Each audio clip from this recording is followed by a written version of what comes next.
The Wicked Prince. By Hans Christian Andersen. 1840. Here lived once upon a time a wicked prince whose heart and mind were set upon conquering all the countries of the world, and on frightening the people. He devastated their countries with fire and sword, and his soldiers trod down the crops in the fields and destroyed the peasants' huts by fire, so that the flames licked the green leaves off the branches, and the fruit hung dried up on the singed black trees.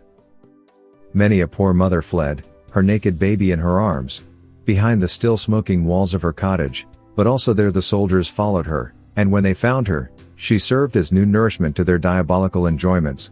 Demons could not possibly have done worse things than these soldiers. The prince was of opinion that all this was right, and that it was only the natural course which things ought to take. His power increased day by day, his name was feared by all, and fortune favored his deeds. He brought enormous wealth home from the conquered towns, and gradually accumulated in his residence riches which could nowhere be equaled. He erected magnificent palaces, churches, and halls, and all who saw these splendid buildings and great treasures exclaimed admiringly, "What a mighty prince!" But they did not know what endless misery he had brought upon other countries, nor did they hear the sighs and lamentations which rose up from the debris of the destroyed cities.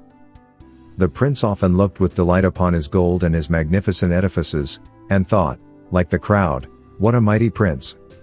But I must have more, much more. No power on earth must equal mine, far less exceed it." He made war with all his neighbors, and defeated them. The conquered kings were chained up with golden fetters to his chariot when he drove through the streets of his city. These kings had to kneel at his and his courtiers' feet when they sat at table, and live on the morsels which they left.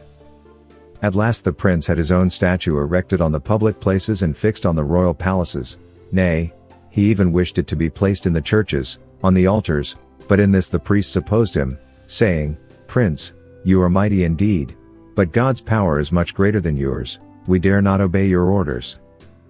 "Well," said the prince, "then I will conquer God too." And in his haughtiness and foolish presumption he ordered a magnificent ship to be constructed, with which he could sail through the air. It was gorgeously fitted out and of many colors, like the tail of a peacock. It was covered with thousands of eyes, but each eye was the barrel of a gun.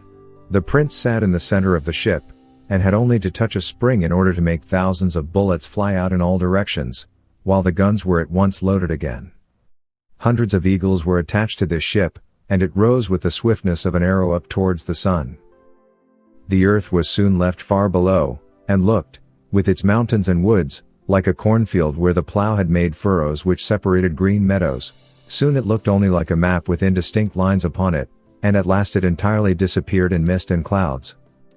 Higher and higher rose the eagles up into the air, then God sent one of his numberless angels against the ship. The wicked prince showered thousands of bullets upon him, but they rebounded from his shining wings and fell down like ordinary hailstones. One drop of blood, one single drop, came out of the white feathers of the angel's wings and fell upon the ship in which the prince sat, burnt into it, and weighed upon it like thousands of hundredweights, dragging it rapidly down to the earth again. The strong wings of the eagles gave way, the wind roared round the prince's head, and the clouds around, were they formed by the smoke rising up from the burnt cities? Took strange shapes, like crabs many, many miles long, which stretched their claws out after him, and rose up like enormous rocks, from which rolling masses dashed down, and became fire-spitting dragons. The prince was lying half dead in his ship, when it sank at last with a terrible shock into the branches of a large tree in the wood. "I will conquer God," said the prince.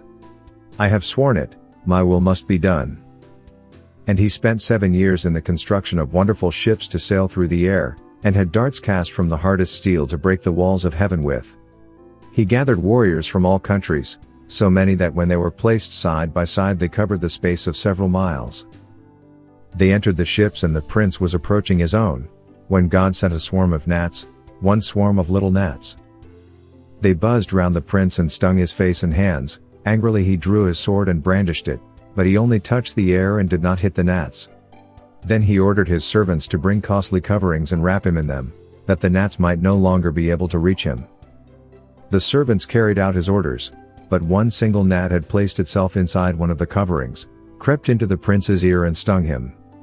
The place burnt like fire, and the poison entered into his blood.